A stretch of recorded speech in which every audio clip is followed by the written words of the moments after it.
അഭിമന്യു എന്ന വാക്ക് ഇപ്പോൾ നമ്മൾ കേൾക്കുമ്പോൾ നമ്മുടെ മനസ്സിൽ ഓടിയെത്തുന്നത് ആ ചിരിച്ചുകൊണ്ട് നിൽക്കുന്ന കറുത്ത എലുമ്പനായ ഒരു പയ്യനെയാണ്. SFIയുടെ രക്തസാക്ഷി. എറണാകുളം ജില്ലയിൽ കുത്തി വീഴ്ത്തപ്പെട്ട് ജീവൻ നഷ്ടപ്പെട്ട ഒരു ആദിവാസി യുവാവ്. അതാണ് നമുക്ക് ഇന്ന് അഭിമന്യു. ഭാരതത്തിന്റെ ഇതിഹാസമായ മഹാഭാരതത്തിൽ മറ്റൊരു അഭിമന്യു. ആ അഭിമന്യുവും ഇതുപോലെ ഒരു വളയത്തിനുള്ളിൽപ്പെട്ട് കൊല്ലപ്പെടുകയാണ് ഉണ്ടായത്. ഏകദേശം അതുപോലെ തന്നെയാണ് ഒരു രാഷ്ട്രീയ വളയത്തിൽ ഉള്ളിൽപ്പെട്ടു പോയ ഒരു പാവം ആദിവാസി യുവാവാണ് വിപ്ലവകാരി. SFI എന്ന സംഘടനയെ നെഞ്ചോട് ചേർത്ത് നടന്ന ഒരു വ്യക്തി. അദ്ദേഹം രാത്രി ക്യാമ്പസ് ഫ്രണ്ട് പ്രവർത്തകർ PFI, അതായത് പിന്നീട് നിരോധിക്കപ്പെട്ട PFIയുടെ വിദ്യാർത്ഥി സംഘടനയായ ക്യാമ്പസ് ഫ്രണ്ടിന്റെ പ്രവർത്തകരും PFIയുടെ പ്രവർത്തകരും ചേർന്ന് കുത്തി വീഴ്ത്തുകയാണ് ഉണ്ടായത്. അവിടെ എനിക്കൊന്ന് 2018 ജൂലൈ 2-ാം തീയതിയാണ് ഈ സംഭവം നടക്കുന്നത്. അതിന്റെ പിറ്റേ ദിവസം കോളേജിൽ പ്രവേശനോത്സവം സംഘടിപ്പിക്കാൻ എല്ലാ തയ്യാറെടുപ്പുകളും നടത്തുകയായിരുന്നു. അതിനു വേണ്ടിയിട്ട് ചുവരെഴുത്തുകളൊക്കെ നടത്തി. SFIയുടെ ഒരു ചുവരെഴുത്തുമായി ബന്ധപ്പെട്ടുള്ള തർക്കവും ആ SFI ചുവരെഴുതിയ പ്രദേശത്ത് ക്യാമ്പസ് ഫ്രണ്ടുകാർ വന്ന് വെള്ളയടിച്ച് ചുവരെഴുതാൻ ശ്രമിക്കുകയും ആ PFIക്കാര്, അതായത് ക്യാമ്പസ് ഫ്രണ്ടുകാർ വെള്ളയടിച്ച് ചുവരിൽ വർഗീയത തൊലിയട്ടെ എന്ന് അതിന് പ്രതിഷേധിച്ചുകൊണ്ട് തങ്ങളുടെ ചുവര് ക്യാമ്പസ് ഫ്രണ്ടുകാർ പിടിച്ചെടുത്തതിൽ പ്രതിഷേധിച്ചുകൊണ്ട് അഭിമന്യു ഒരു വർഗീയത തുലയട്ടെ എന്ന് എഴുതി വെക്കുകയും ചെയ്തു എന്നാണ് പിന്നീട് വന്ന വാർത്തകളിൽ നമ്മൾ കണ്ടത്. അങ്ങനെ അതിൽ കുപിതരായ പ്രകോപിതരായ ക്യാമ്പസ് ഫ്രണ്ടിന്റെ PFIയുടെ പ്രവർത്തകരാണ് അഭിമന്യുവിനെ കുത്തി വീഴ്ത്തിയത്. വിളിച്ചിറക്കി കൊണ്ടുവന്ന് സംസാരിക്കാം, പ്രശ്നം പരിഹരിക്കാം എന്നൊക്കെ പറഞ്ഞു കൊണ്ടുവന്നിട്ട് പിന്നെ കത്തി കൊണ്ട് കുത്തിക്കൊന്ന് പറയട്ടെ. അതോടുകൂടി അഭിമന്യു SFIയുടെ ക്യാമ്പസിലെ ഏറ്റവും ശക്തിയുള്ള ഒരു രക്തസാക്ഷി, SFIയുടെ രക്തസാക്ഷിയായിട്ട് മാറും. ഇപ്പോഴും SFIയുടെ സമ്മേളനങ്ങൾ നടക്കുമ്പോഴും പാർട്ടിയുടെയും DYFIയുടെയും സമ്മേളനങ്ങൾ നടക്കുമ്പോഴും അഭിമന്യുവിന്റെ ചിത്രം അഭിമാനത്തോടെ തന്നെ അവർ അവരുടെ ബോർഡുകളിൽ പ്രിന്റ് ചെയ്ത് വെക്കുന്നുണ്ട്.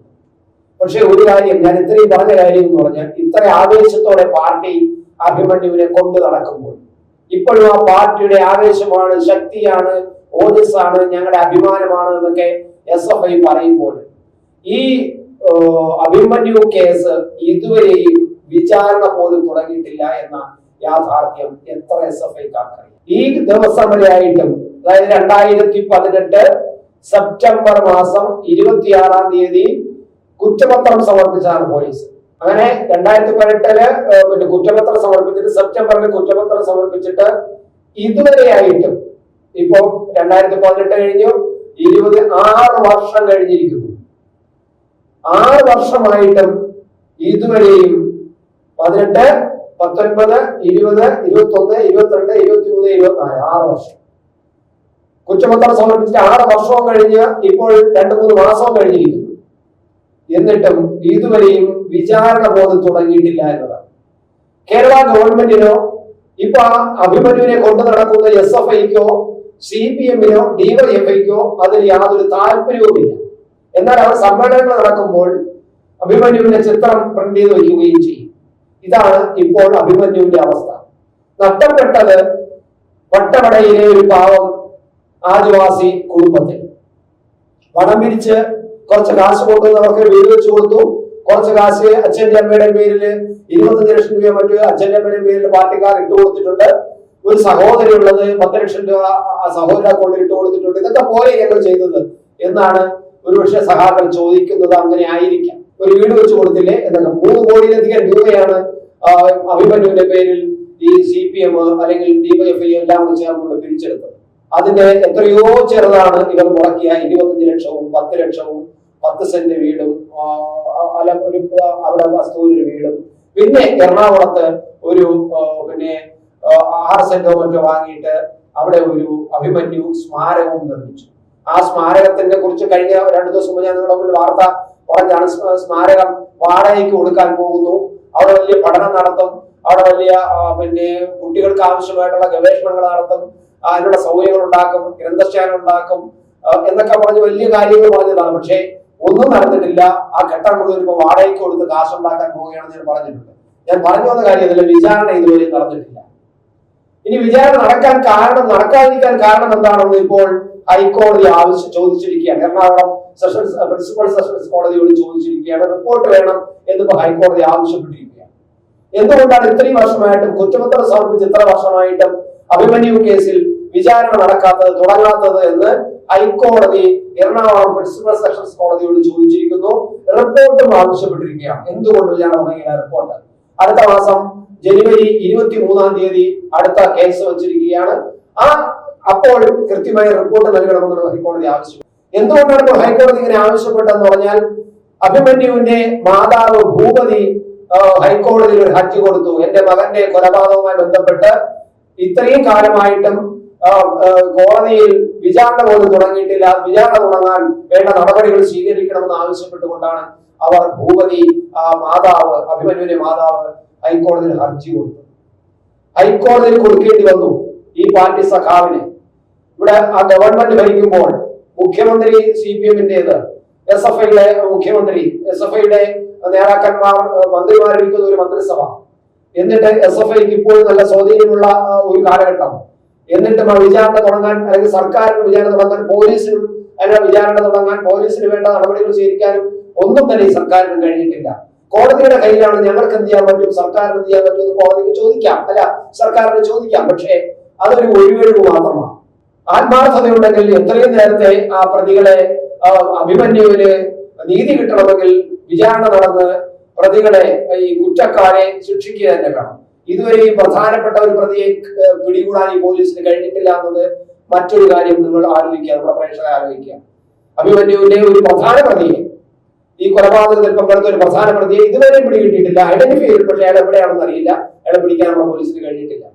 ഇനി എന്തുകൊണ്ടാണ് ഈ വിചാരണ നീണ്ടുപോയതെന്ന് പറഞ്ഞാൽ, വിചാരണ നടക്കാൻ പോകുന്നതിന് തൊട്ട് മുമ്പ് തന്നെ കുറ്റപത്രം കോടതിയിൽ നിന്നും മോഷ്ടിക്കപ്പെട്ടു. കുറ്റപത്രം മാത്രമല്ല, പോലീസ് നൽകിയ കുറ്റപത്രം മാത്രമല്ല, അതോടൊപ്പം പോലീസ് പ്രോസിക്യൂഷൻ സംഭരിച്ച തെളിവുകളും തൊണ്ടിമുതലുകളും എല്ലാം നഷ്ടമായി. ഇത് പ്ലാൻഡ് ആയിരുന്നു എന്നുള്ളത് വ്യക്തമാണല്ലോ. ഇതെങ്ങനെയാണ് കോടതിക്കകത്ത് മോഷണമാകുന്നത്? കോടതിയിൽ ജീവനക്കാരും എല്ലാം പ്രധാനമായിട്ടും ഈ സർക്കാർ ജീവനക്കാരാണ്. ഈ സർക്കാരിനെ പിന്താങ്ങുന്നവരാണ്, അവരുടെ യൂണിയനിൽപ്പെട്ടവരാണ് കൂടുതൽ പേര്. അപ്പൊ എങ്ങനെയാണ് സർക്കാർ അറിയാതെ, പാർട്ടി അറിയാതെ, യൂണിയൻ അറിയാതെ അവിടെ നിന്ന് സാധനം മോഷണം പോകുന്നത്? രാത്രി ഈ യൂണിയൻകാരെല്ലാം അവിടെ വന്ന് കാവലിരിക്കുമെന്നോടൊക്കെ നിങ്ങൾക്ക് ചോദിക്കാം. പക്ഷേ എങ്ങനെയാണ് കോടതിയിൽ പോയത്? പിന്നെ ഹൈക്കോടതി ഇടപെട്ടിട്ട് വീണ്ടും കുറ്റപത്രം പോലീസ് വീണ്ടും റീജനറേറ്റ് ചെയ്തിട്ട് രണ്ടാമത് വീണ്ടും ഒരു കുറ്റപത്രം കൊടുത്തു. അതുപോലെ കുറെ തെളിവുകളും ചില രേഖകളും വീണ്ടും പോലീസ് ഉണ്ടാക്കി. അങ്ങനെയാണ് അതിപ്പോ നിൽക്കുന്ന കേസിന്റെ അവസ്ഥ. ഇനി ഇതിനകത്ത് 16 പ്രതികളുണ്ട്, 125-ലധികം സാക്ഷികളുണ്ട് ഈ കേസിൽ. 16 പ്രതികളെ ഉള്ള 16 പ്രതികൾക്കും ഈ 125 സാക്ഷികൾക്കും നോട്ടീസ് കൊടുത്ത് അവരെ വിളിക്കാൻ ഇതുവരെയും കോടതിയിൽ ഒരു ശ്രമവും നടന്നിട്ടില്ല.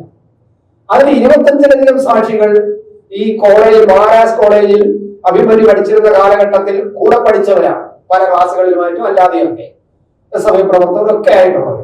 ഈ 25 പേരെ പോലും കണ്ടെത്താൻ കഴിയാത്ത അവസ്ഥയാണ്. കാരണം അവർ 6 വർഷം കഴിഞ്ഞിരിക്കുന്നു. അവർ ക്യാമ്പസുകൾ പഠിച്ച് പലരും ക്യാമ്പസുകൾ വിട്ടിരിക്കുന്നു. അവരാരും എറണാകുളത്തുള്ളവരല്ല, ഈ അഭിമന്യു ഇടുക്കിയിലുള്ളതാണ്. അതുപോലെ എറണാകുളത്ത് നിന്ന് പഠിച്ച പല ജില്ലകളിൽ, സംസ്ഥാനത്തിന്റെ പല ജില്ലകളിലുള്ളവരാണ് അവിടെ നിന്ന് പഠിച്ചത്. അവർ പഠനം പൂർത്തിയാക്കി, PG കഴിഞ്ഞു, അവർ മറ്റ് കോഴ്സുകളൊക്കെ കഴിഞ്ഞു, ജോലിയിൽ കയറിയവരുണ്ട്, വിദേശത്ത് പോയവരുണ്ട്. അപ്പൊ അവരെല്ലാം നോട്ടീസ് കൊടുത്ത് സാക്ഷികളെ വിളിക്കാൻ കോടതിക്ക് ഇതുവരെയും സാധിക്കാത്ത അവസ്ഥയാണ്. ഫലത്തിൽ പറഞ്ഞാൽ അഭിമന്യു കേസ് സ്വാഹ. ഇതാണ് അവസ്ഥ. ഒരു ഗവൺമെന്റ്, കമ്മ്യൂണിസ്റ്റ് ഗവൺമെന്റ് ഭരിക്കുമ്പോൾ SFIയുടെ നേതാവിന്, CPM ഭരിക്കുമ്പോൾ SFI നേതാവിനെ പോസ്റ്ററുകളെല്ലാം നിരത്തി വർഗീയത തൊഴിയട്ടെ എന്ന് കുറിപ്പോടുകൂടി ഇപ്പോഴും കൊണ്ട് നടക്കുമ്പോൾ പാർട്ടി സമ്മേളനം അലങ്കാരമായിട്ട് ഈ അഭിമന്യുവിന്റെ പാവം ചിരിക്കുന്ന ആ ഒരു കറുത്ത് വലിഞ്ഞ ആ പയ്യന്റെ പടം ഇവർ വലിയ ആവേശത്തോടെ പ്രദർശിപ്പിക്കുമ്പോൾ ഈ കേസ് സ്വാഹ. ഓരോ ജീവിതവും ഓരോ കഥകളാണ്, വേറിട്ട കഥകളുടെ ഒരു കൂട്ടായ്മ. വേണമെങ്കിൽ നമുക്കതിനെ ഒരു നോവലെന്ന് പേരിടാം. അതുപോലൊരു നോവലല്ലേ നിങ്ങളുടെ ജീവിതവും? എന്താ, ശരിയല്ലേ? നിങ്ങളുടെ അനുഭവങ്ങൾ, കഥകൾ എന്തുമായിക്കൊള്ളട്ടെ, അത് കേൾക്കാൻ DNA ന്യൂസിലൂടെ ഞാൻ എത്തുന്നു. കഥ പോലൊരു ജീവിതം, അതിനായി ഞാൻ നിങ്ങൾക്ക് വേണ്ടി കാത്തിരിക്കുന്നു. നമുക്ക് ഒന്നിച്ച് കാണാം, കുറേ കാര്യങ്ങൾ സംസാരിക്കാം, വേദനകൾ പങ്കിടാം. നിങ്ങളുടെ വിഷയങ്ങൾ, അനുഭവങ്ങൾ അത് ഞങ്ങളെ അറിയിക്കേണ്ട വിലാസം താഴെ കൊടുക്കും.